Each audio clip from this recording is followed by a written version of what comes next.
मध्य प्रदेश के सीएम शिवराज सिंह चौहान लगातार आम लोगों को सुविधाएं पहुंचाने की कोशिश में जुटे हैं। सीएम आज अधिकारियों के साथ बैठक करेंगे, किसानों के कर्ज की स्थिति पर रिपोर्ट लेंगे, साथ ही डॉक्टरों, अस्पताल के प्रतिनिधियों और उद्योग जगत के प्रतिनिधियों के साथ भी बैठक करेंगे। वहीं छत्तीसगढ़ में लॉकडाउन से परेशान मजदूरों के लिए अच्छी खबर है, वो अब एक बार फिर से अपना रोजगार शुरू कर सकते हैं। हॉटस्पॉट छोड़कर बाकी इलाकों में मनरेगा के तहत सिंचाई विस्तार, जल संरक्षण और जल संचय का काम जल्द शुरू होगा, तो मजदूरों के सामने जो एक समस्या बनी हुई थी वो दूर हो जाएगी। दूसरी तरफ मध्य प्रदेश में मुख्यमंत्री शिवराज सिंह चौहान लगातार बैठकें कर रहे हैं।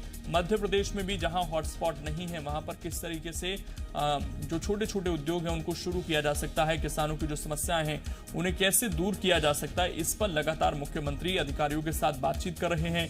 इंदौर, भोपाल को लेकर सबसे ज्यादा चिंता मध्य प्रदेश में है, क्योंकि सबसे ज्यादा मामले भी यहीं पर बढ़ रहे हैं। छत्तीसगढ़ की अगर हम बात करें तो काफी स्थिति कंट्रोल में यहां पर नजर आई, ज्यादातर मरीज भी ठीक हो गए, लेकिन कोरबा के कटघोरा से जब मामले सामने आने शुरू हुए तो उसके बाद थोड़ी सी चिंताएं जरूर बढ़ी, लेकिन उसके अलावा अगर हम देखें तो बहुत ज्यादा मामले सामने नहीं आए हैं। रायपुर में जो कंप्लीट लॉकडाउन है वो लगातार चल रहा है और ये एहतियातन रखा गया है, क्योंकि रायपुर में भी बहुत ज्यादा केस अब नहीं बढ़ रहे हैं, लेकिन फिर भी सरकार ने फैसला लिया कि हम 3 दिन का कंप्लीट लॉकडाउन यहां पर रखेंगे। उसका सख्ती से पालन भी करवाया जा रहा है। तमाम बाजार जो हैं वो पूरी तरीके से बंद नजर आ रहे हैं। तो दोनों ही राज्यों में लगातार कोशिश हो रही है।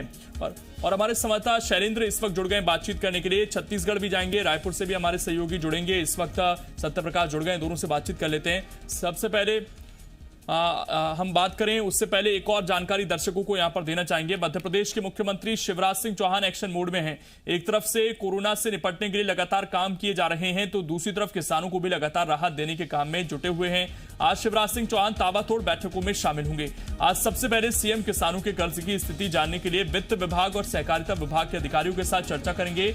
बैठक में इस बात पर चर्चा होगी कि 0% ब्याज से सहकारी बैंकों पर कितना भार आएगा। इसके बाद सीएम कोरोना वायरस संक्रमण रोकने में जुटे डॉक्टर्स और अस्पतालों के प्रतिनिधियों से वीडियो कॉन्फ्रेंसिंग से चर्चा करेंगे।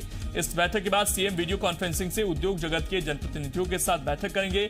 बैठक में 20 अप्रैल से लघु मध्यम उद्योगों को शुरू करने को लेकर चर्चा होगी। शैलेंद्र हमारे साथ जुड़े हुए हैं भोपाल से। शैलेंद्र, आज जिस तरीके से बैठक लेने जा रहे हैं मुख्यमंत्री, ऐसा लगता है कि फिलहाल ग्रामीण अर्थव्यवस्था पर सरकार का जोर है, किसानों को कोई दिक्कत ना हो, इस पर सबसे ज्यादा जोर दिखाई दे रहा है। देखिए बिल्कुल, क्योंकि ये समय जो है वो किसानों के लिए बहुत महत्वपूर्ण समय है, क्योंकि उनकी फसल की कटाई चल रही है। उसके अलावा जो कि उनकी गेहूं खरीदी है या जो अन्य जो फसल उन्होंने बोई थी अब वो पककर तैयार है, तो उसको बेचने का भी काम किसानों के द्वारा किया जा रहा है। जिस तरीके से कल प्रदेश सरकार ने ये निर्णय लिया था कि जो 2019-20 में जिन किसानों ने रबी और खरीफ की फसल के लिए ऋण लिया था सहकारी समितियों से, उन सभी को भी 0% ब्याज पर वापसी किया जाएगा। यानी लगभग ऐसे 23 लाख किसान थे जिन्होंने 11,000 करोड़ रुपए का कर्ज लिया था। इस तरह का आदेश कल प्रदेश सरकार के द्वारा जारी किया गया था। आज उसी को लेकर एक बैठक आयोजित की जानी है, जिसमें वित्त विभाग के एवं सहकारिता विभाग के अधिकारी जो है वो वीडियो कॉन्फ्रेंसिंग के जरिए जुड़ेंगे और सीएम उनसे जानेंगे कि यदि इस तरह से चीजें होती हैं, यानी 0% ब्याज पर किसानों को कर्ज उपलब्ध कराया जाता है या जो पुराना कर्ज है वो उसी हिसाब से वसूला जाता है, तो मध्य प्रदेश सरकार के जो खाते में कितना जो भार है वो आ जाएगा, सहकारिता विभाग इसको किस तरीके से मैनेज करेगा या वित्त विभाग का किस तरह की वित्तीय जो दबाव है वो सब बढ़ेगा। इसको लेकर वो आज चर्चा करने जा रहे हैं, क्योंकि सबसे महत्वपूर्ण जो है वो किसान को फोकस है। पहले भी हमने देखा है शिवराज सिंह चौहान जो ग्रामीण अर्थव्यवस्था को सबसे ज्यादा ध्यान देते हैं, क्योंकि मध्य प्रदेश में एक बड़ी जनसंख्या जो है वो कृषि आधारित है और ग्रामीण इलाकों में वो निवास करती है।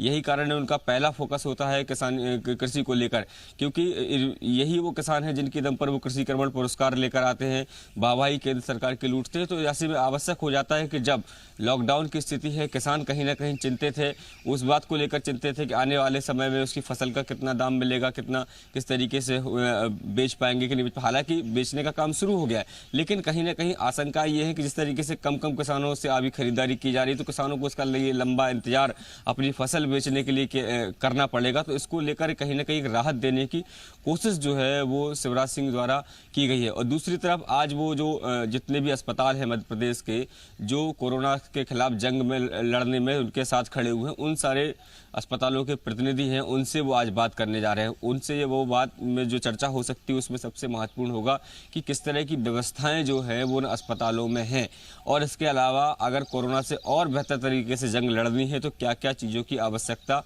और पड़ सकती है। क्योंकि पिछले दिनों में देखने में आया, खासकर भोपाल की बात करें तो वही लोग संक्रमित हो गए जो कहीं ना कहीं संक्रमित मरीजों का इलाज कर रहे थे।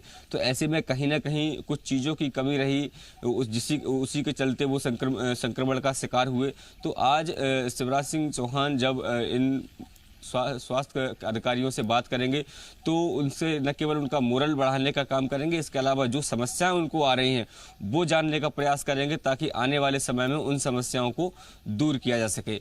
अगर वही तीसरी बैठक की बात करें तो 3 बजे वो वीडियो कॉन्फ्रेंसिंग के जरिए लघु, मध्यम और जो बड़े उद्योग कर्मी हैं उन लोगों से बात करने जा रहे हैं। क्योंकि जिस तरीके से देश के प्रधानमंत्री ने कहा था कि अगर सब कुछ ठीक ठाक रहता है तो 20 तारीख के बाद कुछ रियायतें दी जाएंगी, तो मध्य प्रदेश सरकार ने फैसला किया है कि प्रदेश की 850 इकाइयों को 20 अप्रैल के बाद से शुरू किया जाए।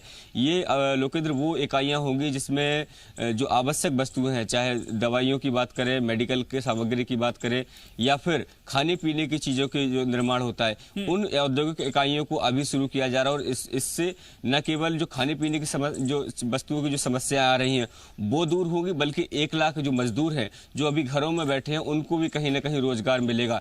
इसके बाद 3 मई से प्रदेश की जो 22,200 जो छोटी और बड़ी इकाइयां, जो लघु और मध्यम इकाइयां हैं, इसके अलावा 350 के लगभग जो बड़े उद्योग हैं उनको भी शुरू किया जाना है। तो उस कोरोना के संक्रमण से बचते हुए इन इकाइयों को कैसे शुरू किया जाएगा, क्या क्या सावधानियां बरतनी है, उसको लेकर आज सरकार, जो प्रदेश के मुखिया हैं शिवराज सिंह चौहान, वो इन उद्योगपतियों से चर्चा करेंगे। इसके साथ ही जिस तरीके से ये कहा गया है कि अभी जो इकाइयां शुरू होंगी उसमें जो मजदूर हैं वो संक्रमण का शिकार ना हो, इस बात का विशेष ध्यान रखना होगा। या तो उनको घर से लाने ले जाने की एक समुचित व्यवस्था जो इकाई है उसको करनी होगी, या फिर वहीं पर वो लोग रहेंगे तो किस तरह से उनकी व्यवस्थाएं होगी।